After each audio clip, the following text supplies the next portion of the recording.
আসসালামু আলাইকুম। Crown cement সকালের খবরে আমন্ত্রণ জানাচ্ছি আমি ইসমত মিলি।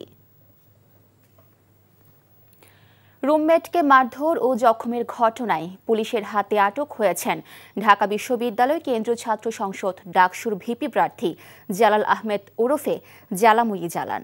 গত মধ্যরাতে হাজী মোহাম্মদ মহসিন হলে এ ঘটনা ঘটে।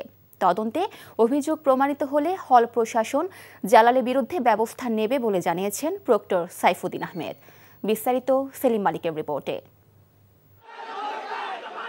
মঙ্গলবার রাত 1:45টার দিকে হাজী মোহাম্মদ মহসিন হলের 462 নম্বর রুমে হঠাৎ ধস্তাধস্তি ও চিৎকার শুনে রুম ছেড়ে বেরিয়ে আসেন হলের শিক্ষার্থীরা। ওই রুমের লাইট অন অফ করা নিয়ে 2018-19 সেশনের রাষ্ট্রবিজ্ঞান বিভাগের শিক্ষার্থী রবিউল হক এবং 2013-14 সেশনের শিক্ষার্থী ও ডাকসুর ভিপি প্রার্থী জালাল আহমেদের মধ্যে কথা কাটাকাটি হয়। এক পর্যায়ে ভাঙা টিউবলাইট দিয়ে রবিউলের বুকে আঘাত করে জালাল। এতে রবিউলের বুকের একপাশে বেশ খানিকটা কেটে যায়। আহত রবিউলকে উদ্ধার করে ঢাকা মেডিকেল কলেজ হাসপাতালে নিয়ে যায় শিক্ষার্থীরা। তবে নিজেকে রুমে অবরুদ্ধ করে রাখেন জালাল।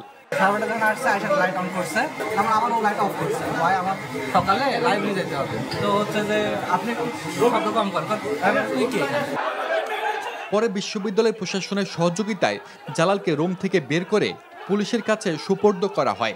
এ সময় জালাল নিজেকে ভুক্তভোগী বলে দাবি করেন। পুলিশের গাড়িতে তোলার আগে জালালের উপর চড়াও হন বেশ কয়েকজন শিক্ষার্থী।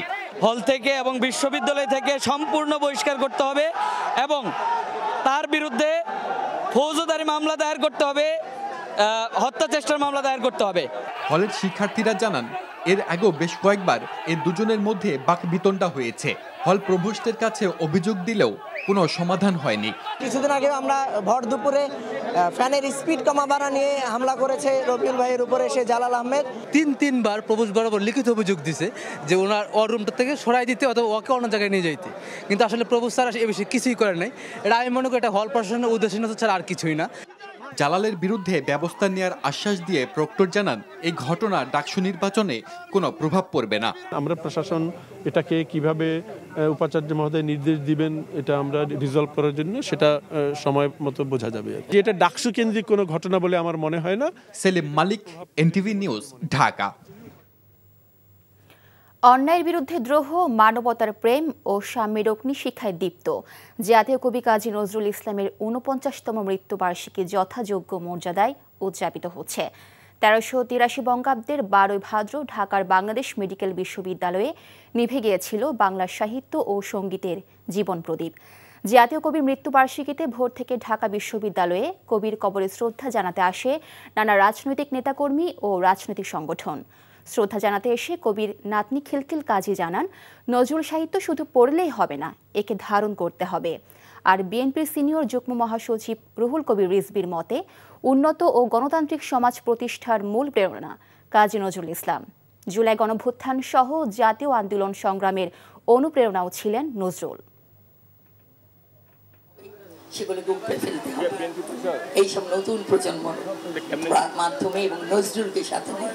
বৈষম্যের বিরুদ্ধে উচ্চকণ্ঠ থাকা, এর প্রতিটি নজরুল বলেছেন এবং করে দেখিয়েছেন।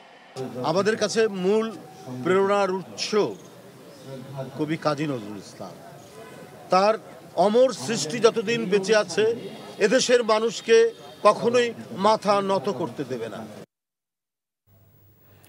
পিছিয়ে গেল রাজশাহী বিশ্ববিদ্যালয় কেন্দ্রীয় ছাত্র সংসদ নির্বাচন রাকসু। পূর্ব ঘোষিত সময় অনুযায়ী 15 সেপ্টেম্বর এ নির্বাচন হচ্ছে না। 31 আগস্ট পর্যন্ত বাড়ানো হয়েছে মনোনয়ন ফর্ম সংগ্রহের সময়। কর্তৃপক্ষের এমন সিদ্ধান্তে নির্বাচন নিয়ে সংশয়ে সাধারণ শিক্ষার্থী ও ছাত্র সংগঠনগুলো। রাজশাহী থেকে সমর সাজুর রিপোর্ট, ক্যামেরা ছিলেন শরীফুজ্জামান রয়েল। এর আগে প্রধান নির্বাচন কমিশনার পদত্যাগ করায় আরও একবার পরিবর্তন করা হয়েছিল রাকসু নির্বাচনের শিডিউল। দ্বিতীয়বার শিডিউলে পরিবর্তন আনায় শেষ পর্যন্ত রাকসু নির্বাচন হয় কিনা তা নিয়ে প্রশ্ন তুলেছেন সাধারণ শিক্ষার্থী ও স্বতন্ত্র প্রার্থীরা। নির্ধারিত ডেট পিছানো মানে নির্বাচন আদৌ হবে কিনা এটা নিয়ে একটা তো সংশয় থেকেই যাচ্ছে। আমরা মনে করি এবং আমরা বিশ্বাস করি বর্তমান প্রশাসন এটা সুষ্ঠু এবং নিরপেক্ষ নির্বাচন দিতে তারা সম্পূর্ণভাবে ব্যর্থ হবে। একই ধরনের সংশয় প্রকাশ করে ক্যাম্পাসের দুটি বড় সংগঠন ছাত্রদল ও ছাত্র শিবির রাকসু নির্বাচনকে ঘিরে বিশ্ববিদ্যালয় প্রশাসন ও নির্বাচন কমিশনের ভূমিকা নিয়ে প্রশ্ন তুলেছেন। নির্বাচন কমিশন একপাক্ষিকভাবে শুধুমাত্র একটি দলকে সুবিধা দেওয়ার জন্য মানে ডেট পিছাচ্ছে বা তাদের কোনো দুরভিসন্ধি আছে। প্রধান নির্বাচন কমিশনার যিনি এখানে নিয়োগপ্রাপ্ত হয়েছেন তিনি একজন বিতর্কিত ব্যক্তি। শিক্ষার্থী ও ছাত্র সংগঠনগুলোর আশঙ্কা ও অভিযোগ প্রত্যাখ্যান করে সকলের অংশগ্রহণে গ্রহণযোগ্য রাকসু নির্বাচন উপহার দেয়ার প্রত্যয় ব্যক্ত করেছেন প্রধান নির্বাচন কমিশনার। আমরা সকল ছাত্রদের যে দাবি সবগুলো অ্যাকোমোডেট করে সেগুলো আমরা এই সিদ্ধান্তগুলো নিয়েছি। আমাদের যে লিমিটেশনস, আমাদের সুন্দর নির্বাচনের জন্য আমাদের যে সময় দরকার সব কিছু বিবেচনা করেই এইটা পিছিয়েছে। আর কোনো জটিলতায় এই নির্বাচন যেন আটকে না যায় সেই প্রত্যাশা সাধারণ শিক্ষার্থীদের। Saju, NTV news, Rajshahi. সকালের খবর এইটুকুই। এই খবরের ভিডিও শো আপডেট জানতে ভিজিট করুন এনটিভি অনলাইন www.ntvbd.com। এছাড়াও এনটিভির জনপ্রিয় সব অনুষ্ঠান ও খবরের আপডেট জানতে ভিজিট করুন আমাদের ইউটিউব ও ভেরিফাইড ফেসবুক পেজে। 12টায় মধ্যাহ্নের খবর দেখার আমন্ত্রণ রইল। ধন্যবাদ সবাইকে।